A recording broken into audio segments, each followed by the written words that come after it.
Our verse for today is in Psalms chapter 5, verse 3. In the morning, Lord, you hear my voice. In the morning, I lay my requests before you and wait expectantly. Can you repeat again? In the morning, Lord, you hear my voice. In the morning, I lay my requests before you and wait expectantly. What do people mean when they say I'm too busy not to pray? Lazy. They I'm don't. too busy not to pray. I'm too busy not to pray. Ano? Siyempre, hindi sila naniniwala kay Lord. Para sa akin, when you say, I'm too busy not to pray, ibig sabihin, it's not my priority. Yeah. Parang option mo It lang. is something that I don't like to do or I'm not interested to do. When is the best time for you to pray and why? Quiet place. Yung wala na i-istorbo sa'yo. Yung tawag? When is the When you need a Yung pag guide, may problema ka. when you're lost. Good luck. Ha? Sabi ko. Ako para sa Hindi, akin, usually, ganun naman. hindi, ang maganda, dapat when you wake up, before you eat, Before you go to sleep. before you go to sleep, at least yung ganun. At least. Kasi para kahit pa paano magkaroon ka na makabuo ka ng routine sa sarili mo. Ako, I'll be honest, hindi ko palaging nagagawa yun. Yung ganung routine. Pero, pwede ko yung gawing New Year's resolution.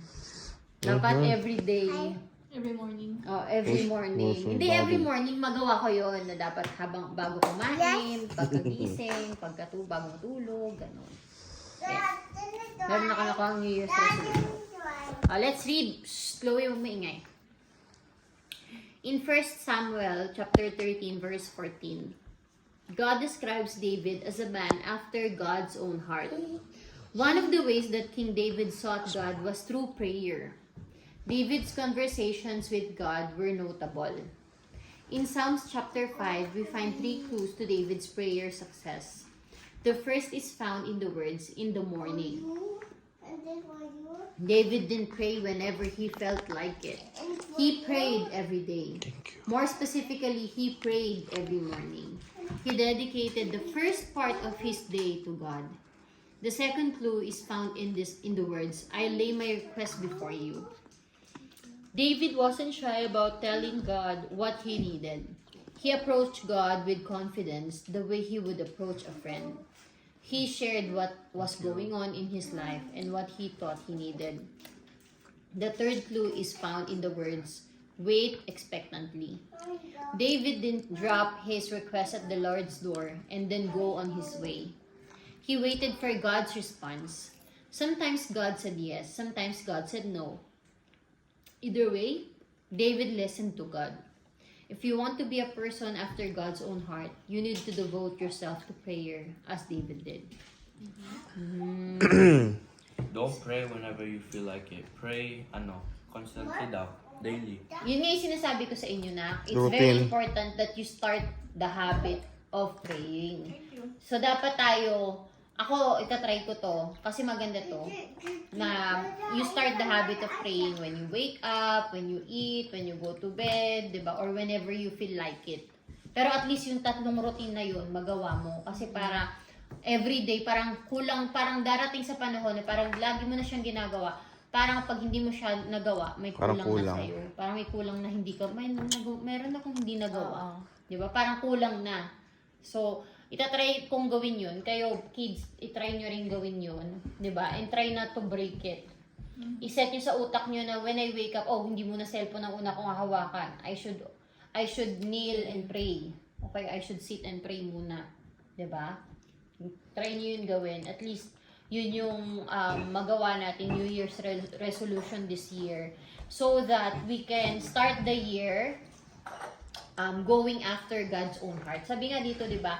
Yun yung parang ginawa ni David. Kasi sa totoo lang, sa lahat ng character sa Bible, si David yung Close kay a man after God's own heart. Siya yung tinatawag na David is a man after God's own heart. Parang ganon. Kasi nga, lagi siya nakikipag-usap kay Lord. Isipin niyo na lang, 'di ba? Lagi niyo kausap yung kaibigan niyo. So nakikilala niyo siya every day, 'di ba? Nakikilala niyo siya, lumalalim yung pagsasama ninyo. And ganun din yung nangyari kay David at kay God. Dahil lagi sila nag-uusap, lagi niya kinakausap si Lord, lumalim yung relationship nila. So sinasabi dito, paano ba dapat? So sinabi dito, 'di ba? Si David ay nagpe-pray every morning. Lagi siyang nagpe-pray, hindi lang every morning yun, as in parang all throughout his day, nagpipray siya.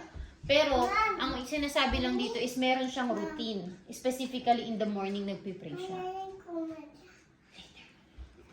Later, baby, later. And then, after that, sinabi rin dito na wala siyang preno sa pagsasalita kay Lord. He is speaking to God like as if his friend. So, dapat ganun din kayo pag nakipag-usap kayo kay Lord. Kasi, yung iba, di ba, hindi nagpipray yan kasi ano sinasabi nila? Hindi ako marunong mag-pray. Totoo yun. May mga taong ganun na hindi ako marunong mag-pray kaya hindi ako nagdadasal. And pwede ko rin sabihin yun. Sa totoo lang. Pero at least right now, sinasabi ngayon sa atin na ganun pala dapat magdasal. Yung wala kang tinatago sa Panginoon, pwede mo sabihin na, Lord, upset ako ngayon. Lord, pagod na ako. Lord, ang saya-saya ko ngayong araw. Lahat pwede mo ikwento sa Kanya.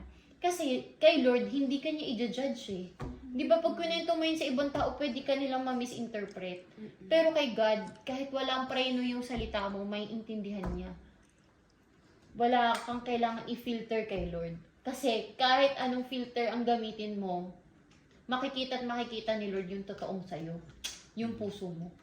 Kahit gano'n mo pagandahin yung salita mo, mas nakikita ni Lord yung puso mo.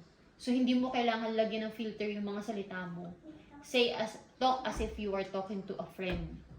'Di ba? Na walang kahit kailanman hindi ka i-judge, hindi ka mami-misinterpret. Napakasarap makipag-usap sa ganung tao, 'di ba?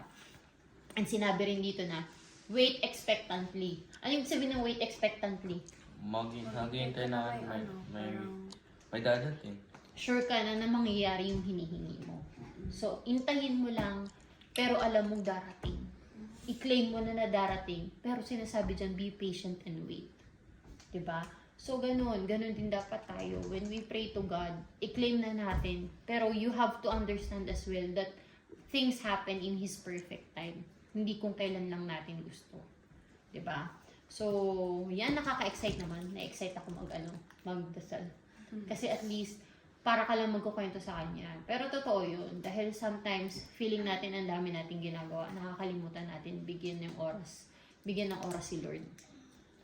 Diba? Kaya, when you go to bed, bigyan niyo ng oras si Lord. Kasi sa totoo lang, when I pray, ang pinaka-struggle ko, alam mo kung ano, sa sobrang na dami tumatakbo sa utak ko, magpipray ako.